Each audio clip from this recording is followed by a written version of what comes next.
Oh my God! That's the way that he played the game.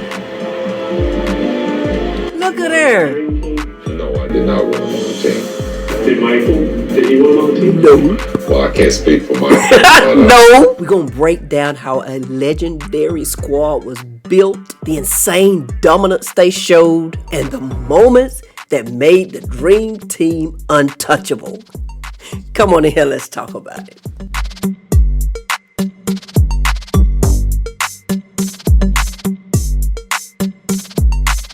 YouTube, welcome back to the channel. While you in here, hit that like, comment, subscribe, notification bell so you can be notified every time Hertakes uploads a new video. We are back.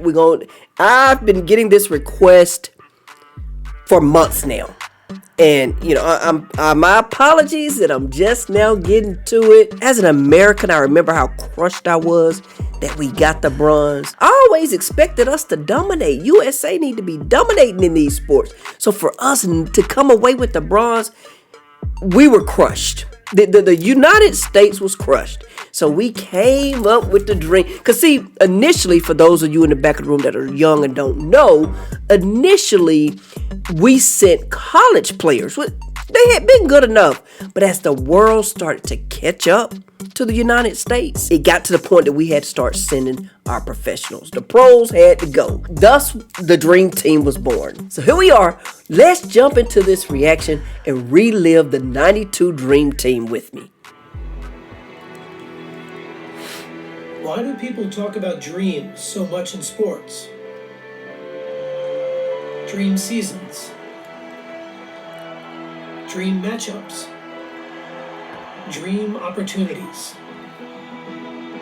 They do it because so much of sports is about imagining what you want things to be like. If only the setting were just right. It was one of those times none of us will ever forget. The characters just right. I don't know anything about Angola, but Angola's in trouble. The timing just right. 11 Hall of Famers. I don't think you can ever do that again. At no point in time. If only it could all be the way you might have dreamed it up yourself. Are you feeling? Yeah. That's the most exhilarating 15 seconds a month. People perceived us as being superheroes. Please, Michael Jordan! No Isaiah Thomas stuff. Isaiah Thomas question. Cool.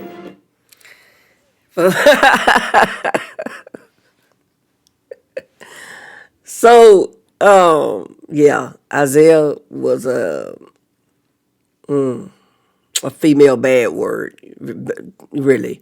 I'm trying to clean up my potty mouth, so I'm gonna say it that way. He was a female, bad word, and because Jordan was coming into his goatship at the time, he really was, and Isaiah led his squad to do one of the most distasteful, unsportsmanlike acts as they passed a torch on to the Bulls, and they walked off with time still ticking on the clock. They walked to their locker room, and after getting dusted by Jordan.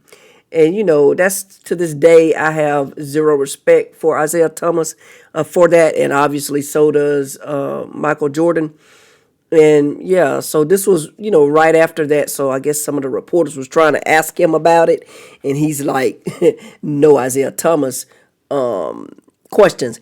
And rumor has it that the only way Jordan would even go and be a part of the dream team was if Isaiah wasn't invited. So that reporter should have known not to try to bring that up. But I get it. Everybody try to get their story. But yeah, I just thought I'd interject that. No Isaiah Thomas No stuff. Isaiah Thomas question. Cool. We became a team, and that team just stomped on everybody. This never happened in sports. Nowhere. Well, I figured eventually there'd be a movie made about the Dream Team. This group may well be the greatest team ever assembled in the history of team sports.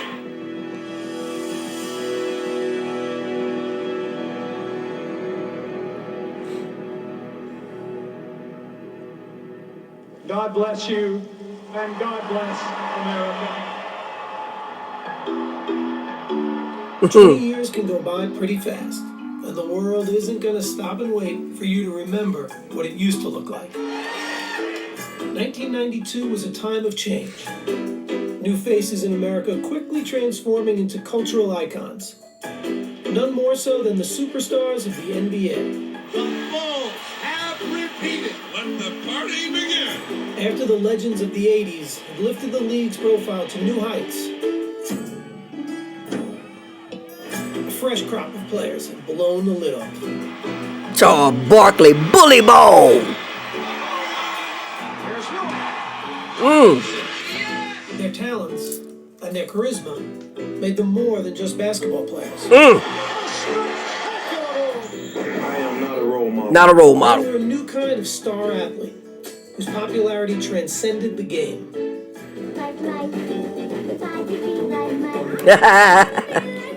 Is it the shoes? No, Mom. And now the very best of them awaited their brightest showcase, the world's largest athletic stage, the Olympic Games in Barcelona, Spain, even if no one truly realized the impact they would make there. It's a watershed moment in the history of sports, not just the Olympics, not just basketball. It moved the culture along. But in 1992, not everyone was ready for them. Not everyone thought pro basketball stars had a place in the Olympics. This kind of thing had never, ever, ever been done. So there was a lot of, poking the bear, if you will, by people in my profession. Sports journalists and journalists in general were skeptical, angry, because this wasn't the Olympic movement. The Olympic ideal had always been about amateur competition, which meant the United States had always sent basketball teams made up of college kids. Teams that dominated for decades. In 1972, the Soviet Union was awarded a victory over the U.S. in a controversial gold medal game. The United States apparently won the game, but the debate still goes on. To this day, that American team still hasn't claimed their silver medals. Wow. But that result seemed like a fluke when the Americans got the gold in their next two Olympic appearances. U.S. has its ninth gold medal. While the U.S. celebrated, though, the rest of the world was catching up.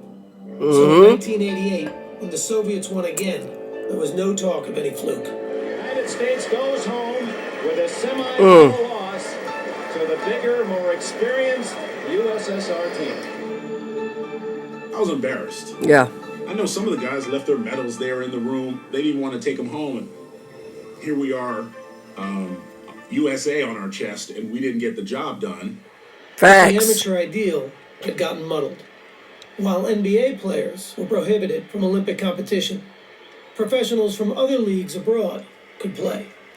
If you played in Europe for money, you were an amateur, but if you played in the NBA for money, you were a professional. That wasn't right. And so our players weren't eligible. Those other countries were using pros, playing against 18, 19-year-old kids. Wasn't right. That is really unfair. Changing the hypocrisy, though, was a central goal of a European named Boris Stankovic, the head of FIBA, the World Basketball Federation.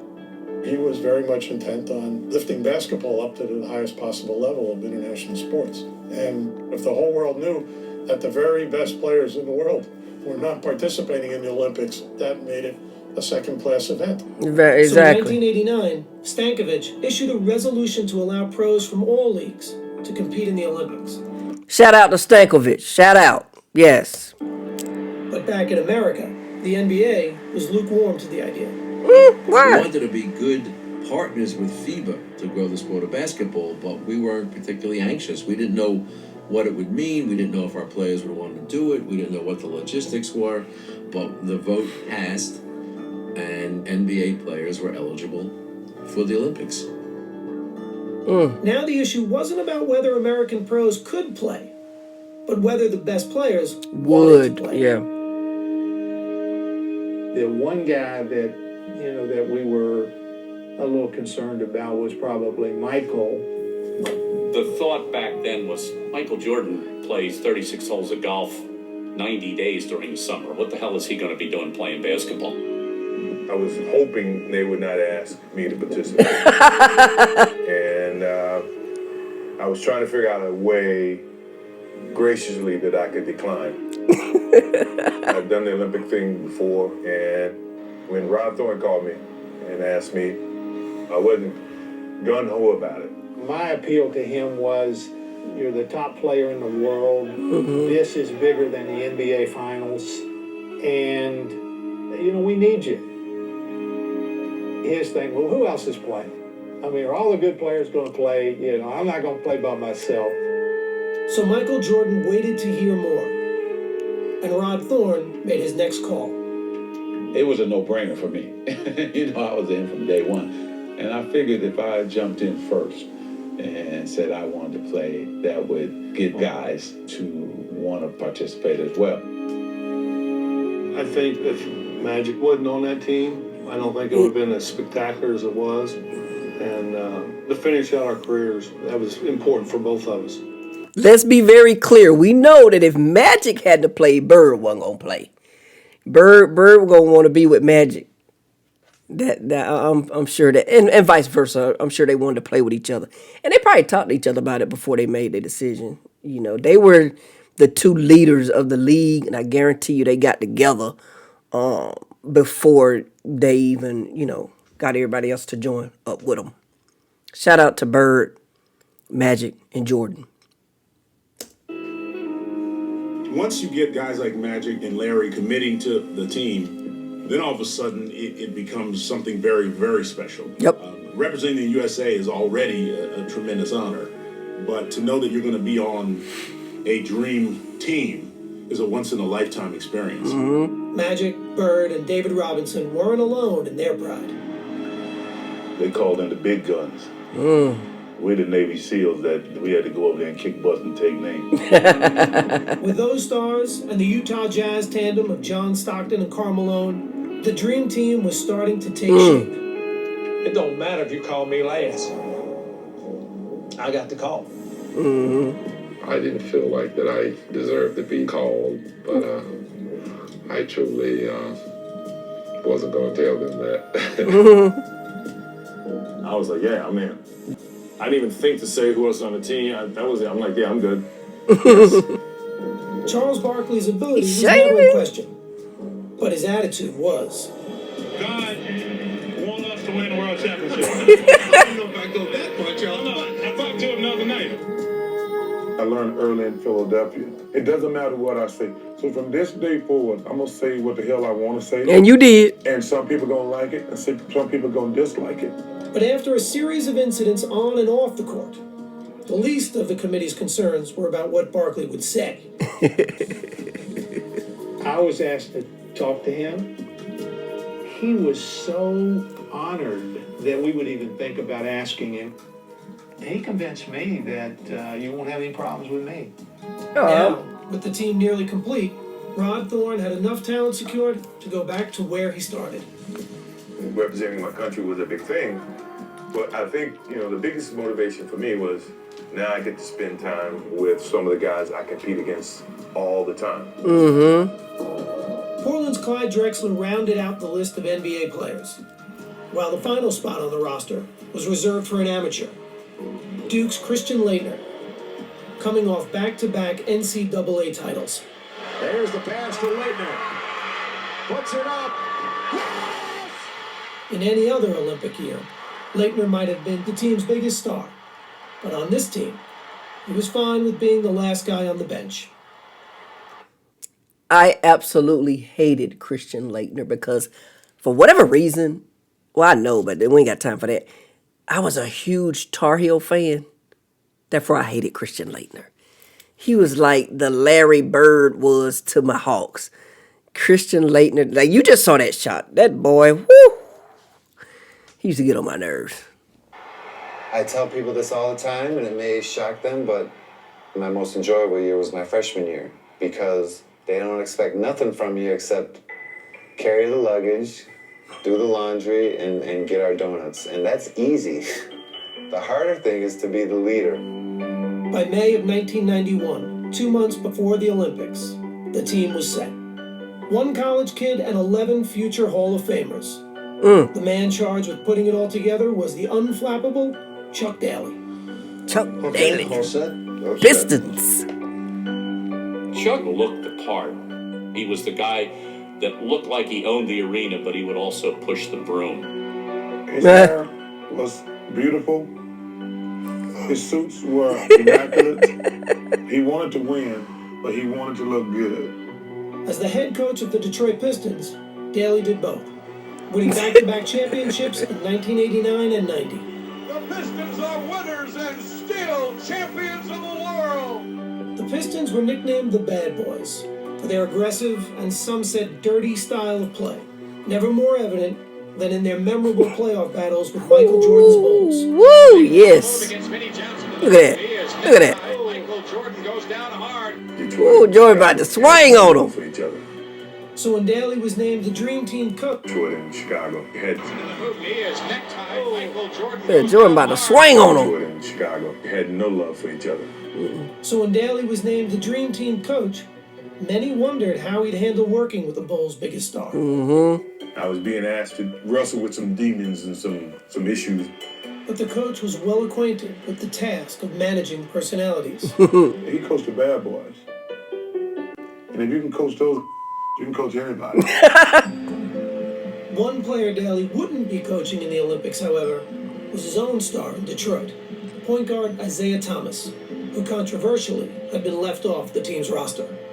No matter how much people try to say now, it was no big a deal. It was a big deal. I talked to Isaiah at the beginning of the year about the aspect he wasn't on the team, and he was not comfortable with it. I'm sure he is very hurt. He's a very deserving player, but he was not selected. Thomas was well on his way to a Hall of Fame career, but was also seen by many as the biggest cultivator of the bad boys image in Detroit. Isaiah was the general. He was the guy that would yap at his teammates and say, knock them on the ass, do whatever you got to do. Oh my God! That's the way that he played the game. Look at her. No, I did not want him on the team. Did he want him on the team? No. Well, I can't speak for Michael. But, no. I don't think he wanted him on the team. Now, there has been speculation that your icy relationship with Isaiah Thomas is the reason that he was not selected. Well, what is your reaction to that? That was one of the stipulations put to me prior to me even committing, that Isaiah wasn't a part of the team. I was getting strong innuendos that it wasn't just, it was coming from higher places that didn't want Isaiah Thomas on the team. Certainly things are being pointed at me because of our relationship and of course about the way that the end of the game between Detroit and Chicago ended. We were picking the group just after the Pistons had been eliminated by the Bulls, and it was very bad timing for Isaiah. So you got to think about it. When you got a face of the league in Jordan, GOAT status, the rise. This was like toward the beginning of his rise, right? You got to all due respect this to him. Isaiah was a phenomenal point guard, probably the best in the league at that time, outside of Magic. And he deserved to be there. He did. His play style, his blood, sweat, and tears, he deserved to be there. But you can't be poking the bear that is the face of the franchise. So they understood the assignment, basically, I believe. Because Jordan said it was above his head. It was the higher execs that made the decision. They made a decision because they knew. They knew not to send him over there. So he messed it up for himself. And just looking at those clips, watching this real time back in the day, I never realized how dirty he was. I always thought it was Lambeer, Rodman. I always thought it was those other guys. I never realized that it was this little joker too. Isaiah, I just never realized it was him too. He was the leader. I know him as their leader, he had to be putting a stamp on it.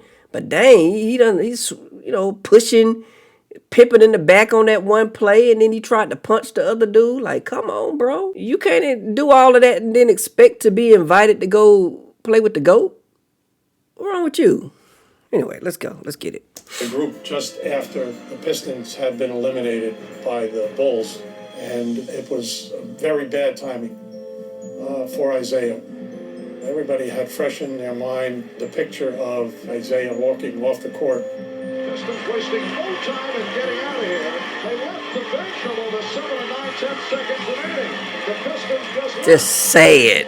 When the Pistons walked off the court before the final, look at the GOAT. I think it left a bad taste in a lot of people's mouths. All right, no Isaiah Thomas stuff. No Isaiah Thomas questions. Cool. Jordan and the team, we're done answering questions about Isaiah. Yeah, we don't need to talk about that. But with training camp approaching, there you go. A bigger question would need to be answered. Hello, how you doing? How would the 12 stars that were selected play together? Welcome.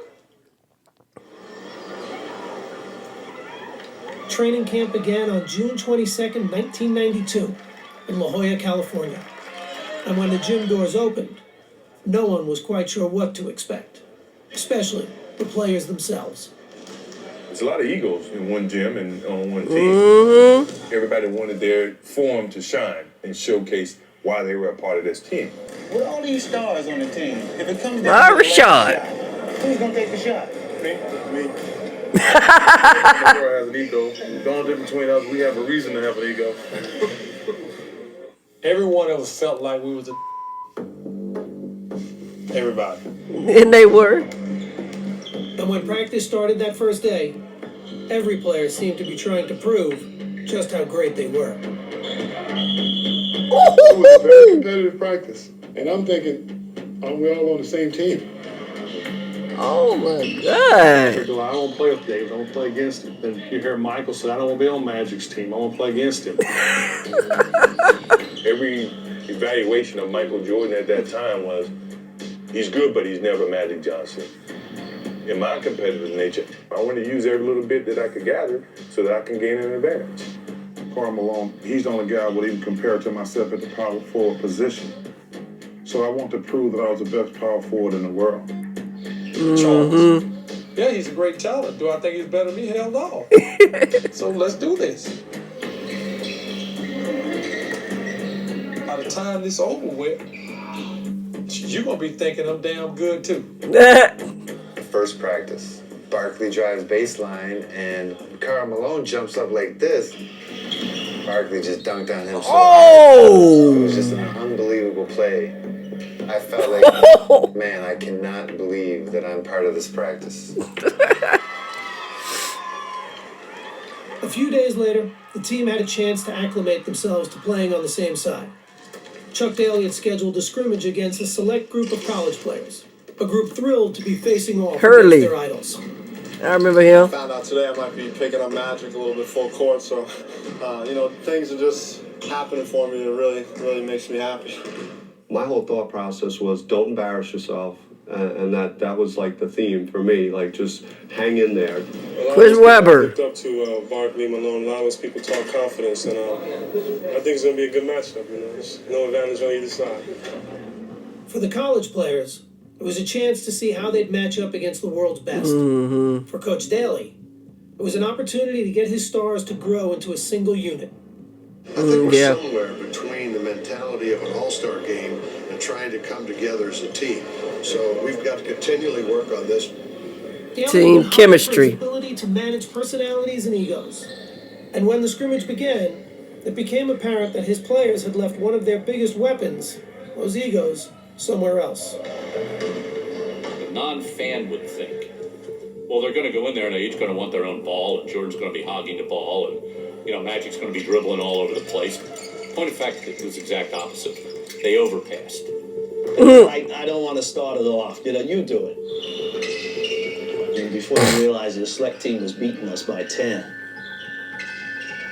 We didn't know how to play with each other.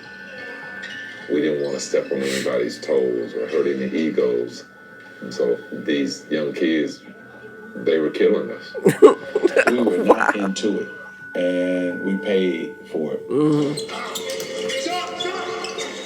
I know Chris Webber was talking junk. Man, I thought, boy, Look at that. from this league, I could get out of here. Bobby Hurley was dominant.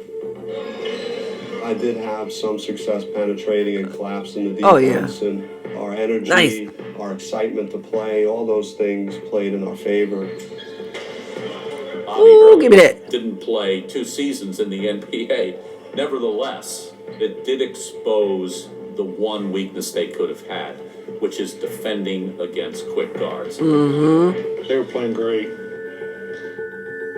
Then I noticed that Michael Jordan is not playing. I'm saying something. Chuck, then he said, we're all right. Yeah, we're all right. Daly watched as his players failed to make up the deficit.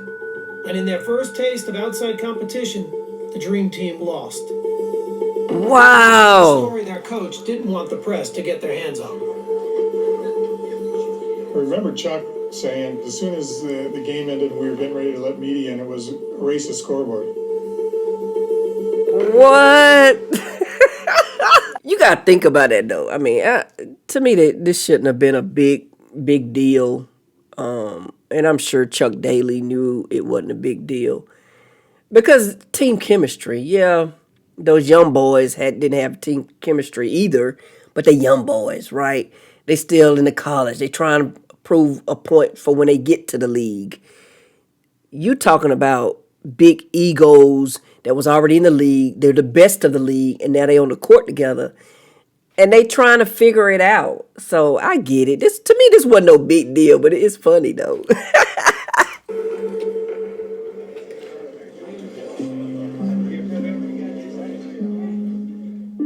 Media comes in, scores, if not hundreds.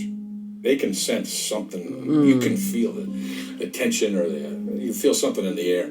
Well, some of these college players who just got through playing against probably should be on this team, but they'll get their chance. The teams posed for a picture together. Both not sure what to make of what had just happened. But the man in charge may have had the answer. He threw the game. You know, Chuck threw the game. If you look how much Jordan played and how he subbed guys in, not picking up, not making any adjustments, he knew what he was doing. It was legit. It felt tremendous, you know, what we were doing that day. You know, they couldn't stop it. There are kids who believe in Santa Claus too, and the Easter Bunny, and now that they've grown up, I hate to burst their bubble, but it was a game thrown. Not many people would have done it, and he did it.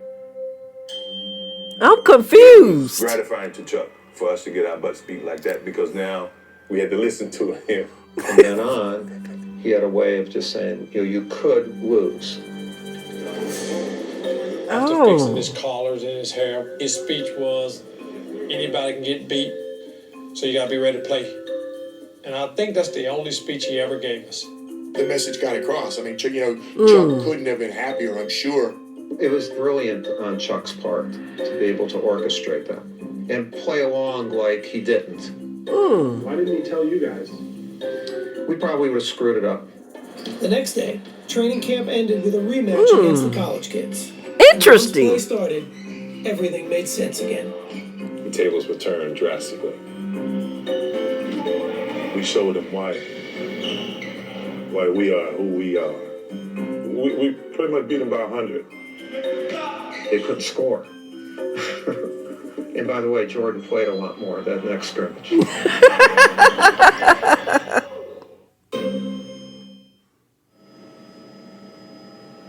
Before the Dream Team could play in the 1992 Olympics, they had to qualify. The place to do that was Portland, Oregon, and the Tournament of the Americas. It would be the public's first chance to see the NBA stars together in a game, especially Jordan, Bird, and Magic. Daly had asked all three to be team captains, but Jordan had turned him down. I knew how much it meant to both of those guys because they never had the opportunity to play on the Olympics. So I said, you know what, Chuck, don't worry about me. Let these old dogs do it. Magic and Bird weren't just the team's oldest players. They were also the most revered. They had entered the league together in 1979, embarking on a rivalry that had redefined the NBA.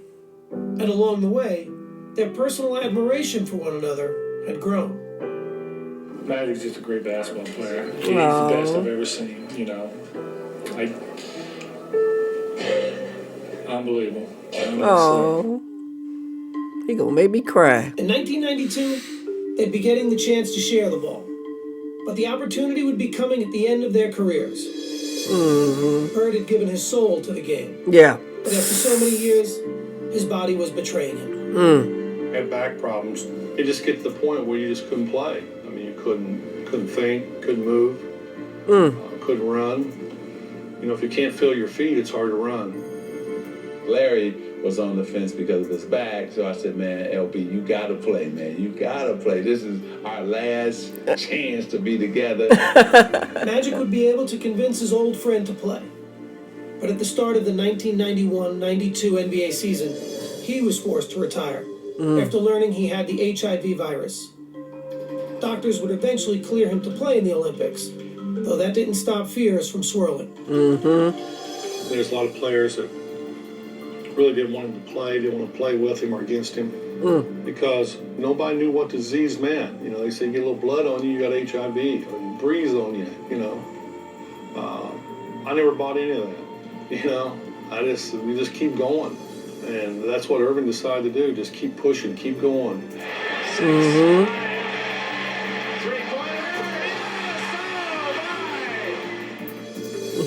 Magic had made a cameo in the 1992 All-Star Game and had focused his attention on the Olympics, hoping for an encore of a lifetime alongside his old rival. LB. Our careers were really over, and it was something I thought needed to happen for both of us. Yeah. Their debut would take place at Portland's Rose Garden, with their team needing to medal in the Tournament of the Americas to qualify for the Olympics. That seemed like a foregone conclusion to just about everyone, including their first opponents, who were completely in awe before the game even started. The Cuban team spontaneously drops to its knees as if 12 popes had come. No! That this is merely a basketball game has been ripped asunder. It was a surreal feeling. Oh. She's like, dude, we're here to kick y'all behind. And they want to take pictures with you. Magic and Larry come out together, two guys that had saved the league. They wouldn't even be playing this game without those two. Exactly. And Magic passed the ball, Larry makes the first basket. Goes to the fadeaway. Bang! A lot of people think that now. to conceal carry, you're going to need a tactical belt and a set of jeans. Well, I'm here to tell you. I mean, it just didn't get any better than that. The U.S. was off and running, and the result was a thing of beauty. Johnson leading the break. And no one seemed more excited to be sharing the court than the co-captains.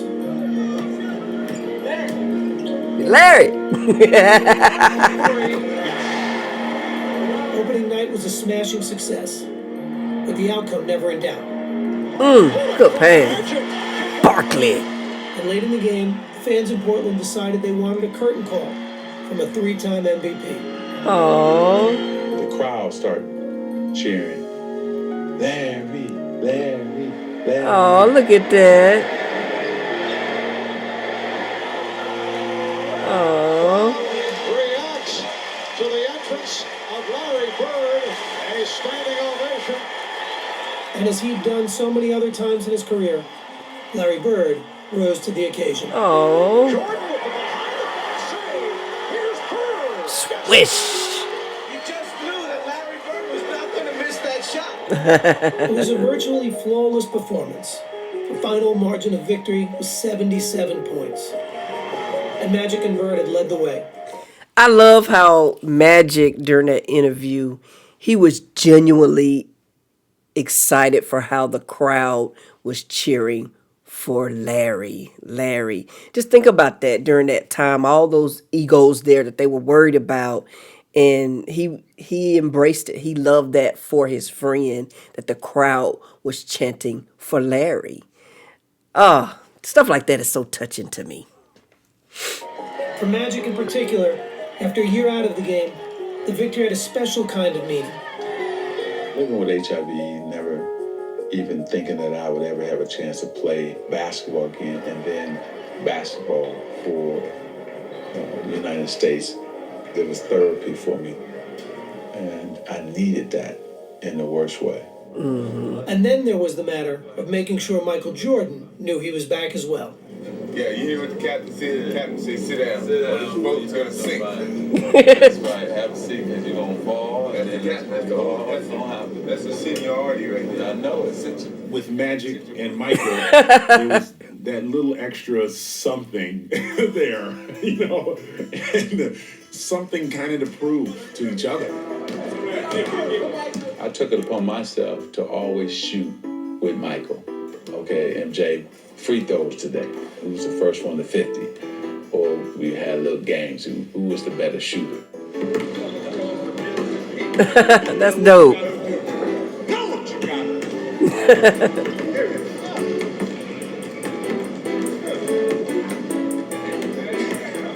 He didn't want to relinquish that control of the 80s, in a sense, even though we were going into the 90s. Touch the phone, one hand, don't touch it.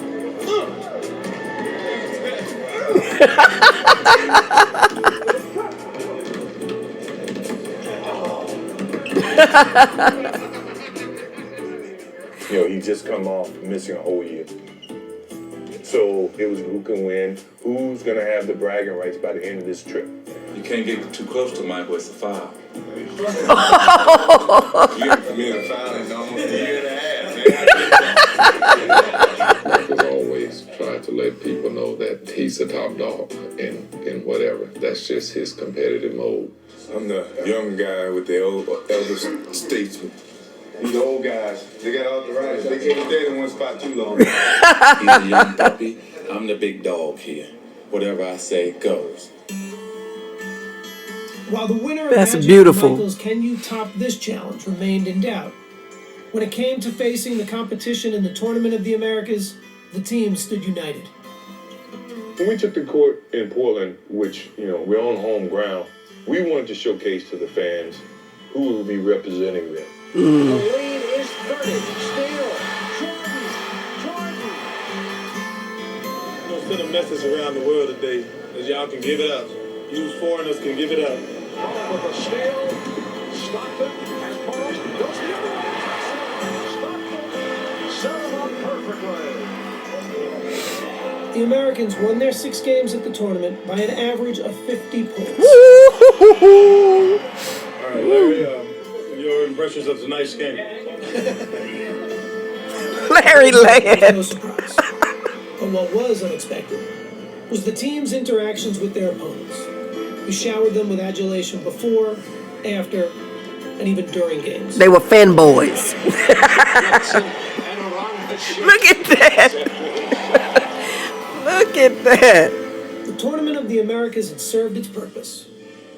The U.S. had qualified for the Barcelona Games and given the world its first glimpse of what was coming Barkley. later that summer. I want to say this is just a small step to what our goal really is, to Yes. beat Barcelona, win the gold medal, and bring it back where it's supposed to be. Thank you.